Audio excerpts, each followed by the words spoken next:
So I got a lot of questions on SoFi stock today. Stas, where's the bottom now that they're issuing all these shares, the public offering of $1.5 billion?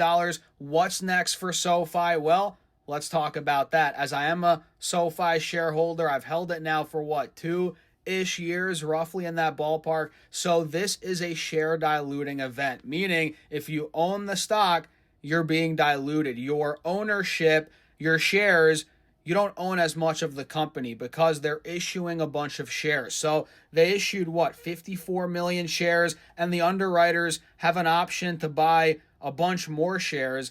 I think by in the next 30 days, something like that. And that would be what, another up to what, 60 million shares that they're, issuing. So there's a lot of shares being dumped into the market, and this deal's expected to end or be complete on the 8th, which is this Monday. So at the end of the day, guys, this again is a share diluting event. So it's gonna put a ceiling on SoFi stock in the short term, right? Over the next couple of weeks, probably if I had to guess, 3, 4, 5, 6 weeks, we're gonna have a ceiling on SoFi stock, whether it be like $27 a share, 28, maybe 25. I don't know where it's going to be, but there's going to be a cap on the stock, most likely in the short term, now that they're issuing all these shares. You know what I mean?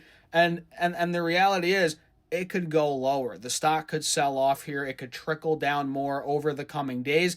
In fact, I expect that to happen, maybe down to 26, 5, $24 a share. Don't be surprised if that happens. Again, now that we got this offering, and it's not going to be a long-term problem. SoFi is not screwed long-term. This is what growth companies do, especially as their stock prices have gone up so much, right? They issue shares, they raise capital. It makes sense. It's not going to be a long-term problem, but in the short term, yeah, the stock's going to have a ceiling on it.